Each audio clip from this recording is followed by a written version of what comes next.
kegiatan diklat dan sertifikasi mengenai skemanya pengelolaan gudang ya Bapak Ibu ya.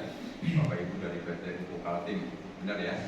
Nah, perkenalkan saya dengan Maiza Rastani dari Lembaga Manajemen Kompetensi Nasional selaku training provider, dan nanti yang untuk kegiatan sertifikasinya atau uji kompetensinya akan dilaksanakan oleh Lembaga Sertifikasi Profesi Teknik Manajemen Industri atau LSPTMI di hari yang ketiga ya Bapak Ibu semuanya.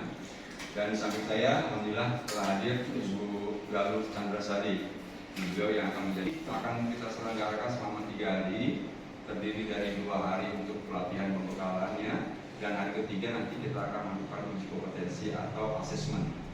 Nah, untuk pelatihan 2 hari ini status Bapak Ibu adalah peserta pelatihan, hari ketiga status Bapak istilahnya adalah asesi, orang yang diakses ya, akan mengikuti asesmen. Nah, untuk kegiatan pelatihan ini Bapak Ibu akan mengikutinya selama 2 hari, di mana masing-masing hari itu ada 2 sesi ya, pagi dan siang. Kita akan selesaikan sampai dengan pukul 16.00 WIB Indonesia Tengah. Assalamualaikum warahmatullahi wabarakatuh. Waalaikumsalam warahmatullahi wabarakatuh. Luar biasa. Kencang suaranya. Bisa rapat. Baik, hari ini kita mau pertama ya agendanya. Pertama kita akan bersama-sama melihat membuat langsung aja praktek ya. Nanti Bapak Ibu buka APL 1, kita langsung sama-sama isi. Jadi nanti keluar hari pertama ini APL 1 sama APL 2 selesai. Jadi apa sih bukti-bukti yang harus dikumpulkan?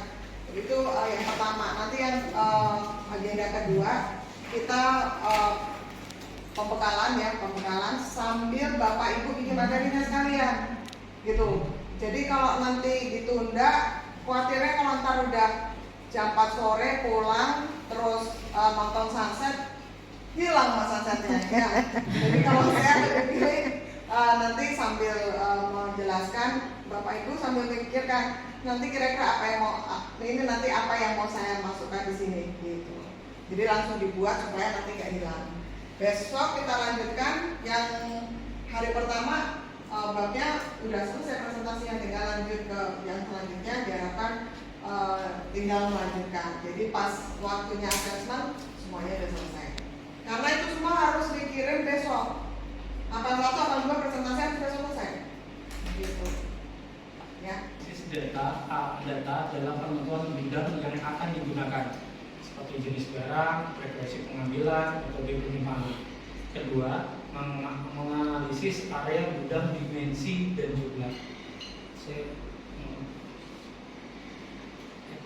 Mana? Atasnya mana? Nah ini baru kurang N itu seperti untuk jarak handling alat berat forkliftnya.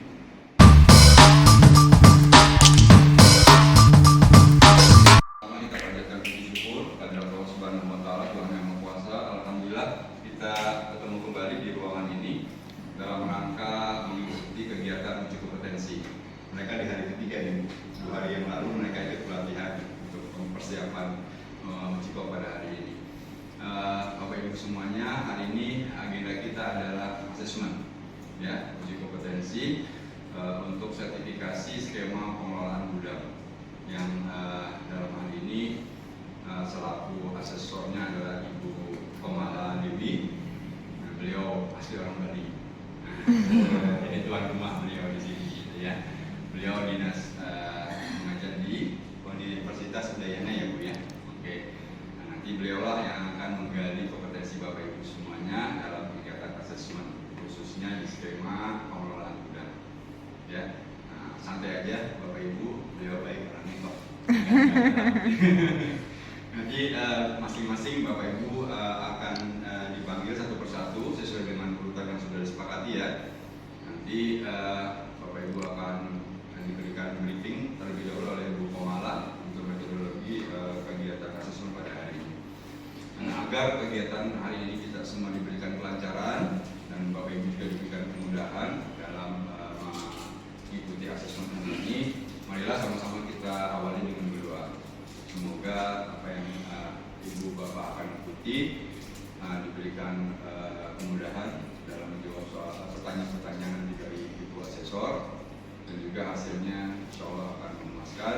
Mudah-mudahan bapak ibu semuanya akan direkomendasikan kompeten. Amin. Ya, baik, untuk itu berdoa sesuai dengan kepercayaan dan agama kita masing-masing. Dimulai. Memohon rahmat dan ridho dari Allah Subhanahu Wa Taala, Tuhan Maha Kuasa. Kita mulai untuk kegiatan asesmen pada hari ini. Untuk selanjutnya sepenuhnya kegiatan ini saya serahkan kepada Ibu Komala Dewi dari LSP TNI untuk melakukan proses uji kompetensi pada hari ini terhadap Bapak dan Ibu sekalian dari perusahaan pupuk Kalimantan. Ya, untuk itu saya serahkan kepada silakan. Sehat ya semua ya. Sudah sarapan? Sudah. Jadi saya langsung saja ya, kita karena mengingat waktu katanya jam 3 sudah selesai ya.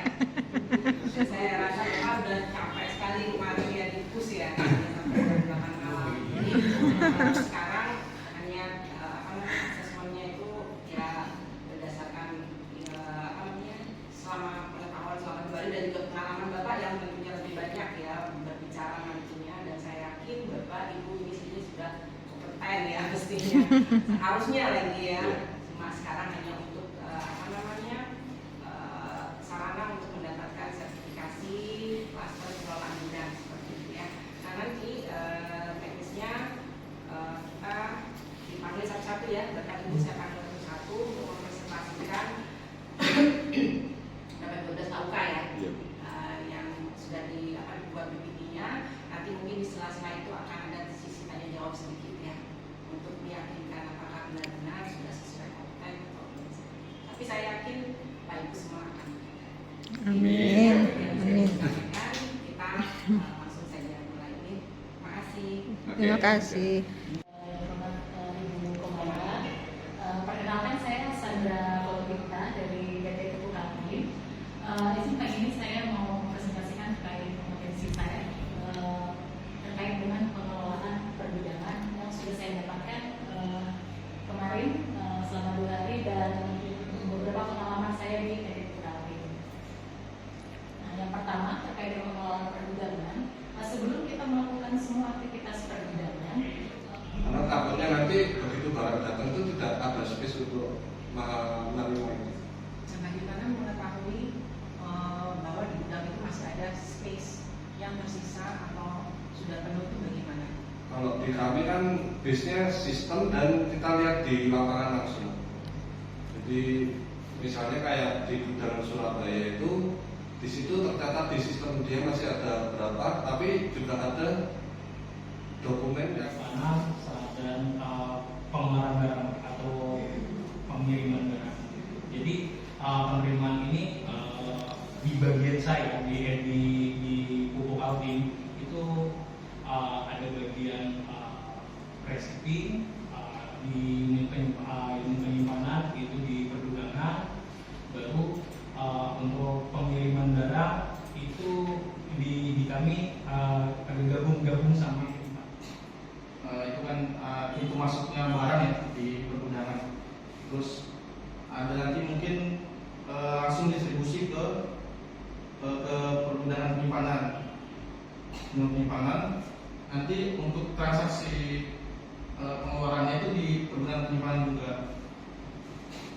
Kemudian setelah kita koordinasi ya kita lakukan apa sih yang kita buat sebenarnya dalam penerimaan barang itu yang jelas alat ya.